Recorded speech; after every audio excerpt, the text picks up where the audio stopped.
ইলিশ মাছ ভাজা সাথে বেগুন ভাজা পছন্দ করে না এমন মানুষ হয়তো খুব কমই পাওয়া যাবে। আমার কাছে এগুলো খুবই পছন্দের। আসসালামু আলাইকুম বন্ধুরা, সবাই কেমন আছেন? আজকে নতুন করে আবার একটি ভিডিও নিয়ে আপনাদের মাঝে চলে এলাম। তো প্রথমে কিছু ইলিশ মাছ আমি এগুলো আগে থেকেই কেটে আম্মু ফ্রিজে রেখে দিয়েছিল, সেগুলোকে আমি পিস পিস করে নিলাম। এখন হচ্ছে মাথাগুলোকে আলাদা করে শুধু মাছগুলোকে আমি ভেজে নেব।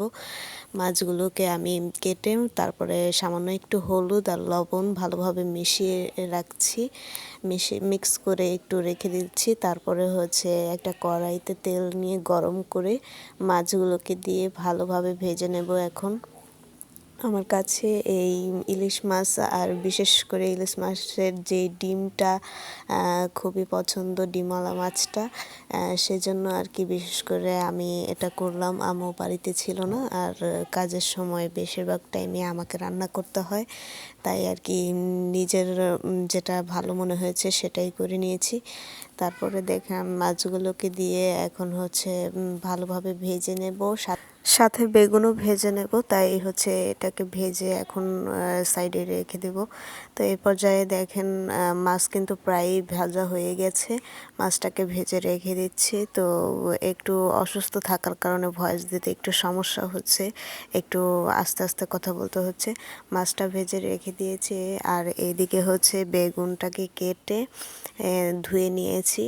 এখন হচ্ছে এর ভেতরে লবণ দিয়ে দিচ্ছি, আর হচ্ছে দিয়ে দেব হলুদের গুঁড়ো। এগুলো দিয়ে ভালোভাবে মিক্স করে তারপরে হচ্ছে ভেজে নেব।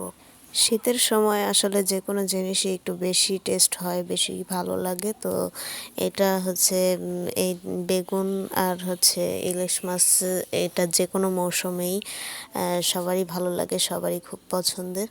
আমার ফ্যামিলিতেও ম্যাক্সিমাম সবাই পছন্দ করে, আর এটা আমার বেগুন ভাজাটা আমার খুবই বেশি পছন্দ। তো তারপর দেখেন আমি কড়াইতে তেল দিয়ে দিয়েছিলাম, সাথে হচ্ছে বেগুনগুলোকেও দিয়ে দিচ্ছি। সুন্দর করে গোল গোল করে কেটে নিয়েছিলাম। আসলে বেগুন যত বড়ই হোক না কেন, এগুলো গোল গোল করে ভাজলে আমার কাছে দেখতে মনে হয় যে খুব ভালো লাগে, সুন্দর হয়। সেগুলোর জন্য আমি এইভাবেই রেখেছি। তো এইভাবে অল্প অল্প করে দিয়ে ভেজে নিচ্ছি, উল্টে পাল্টে ভালোভাবে ভাজতে হবে, কারণ একটু মোটা মোটা করে কাটা, তাই একটু সুন্দর করে ভাজলে ভালো হবে, তাই আর কি ভেজে নিচ্ছি। এইদিকে আমার রান্না করতে করতে দেখেন বেগুন প্রায় ভাজা হয়ে গেছে। এখন হচ্ছে এগুলোকে আমি কড়াই থেকে উঠিয়ে নিচ্ছি। তো মাছও ভেজে রাখলাম, বেগুনও ভেজে নিয়েছি, প্রায় আমার শেষ। তো আমার এই রান্নাটা টুকিটাকি আপনাদের কাছে কেমন লেগেছে ভিডিওটা অবশ্যই কমেন্ট করে জানাবেন। ততক্ষণ পর্যন্ত সবাই ভালো থাকবেন, সুস্থ থাকবেন। আল্লাহ হাফেজ।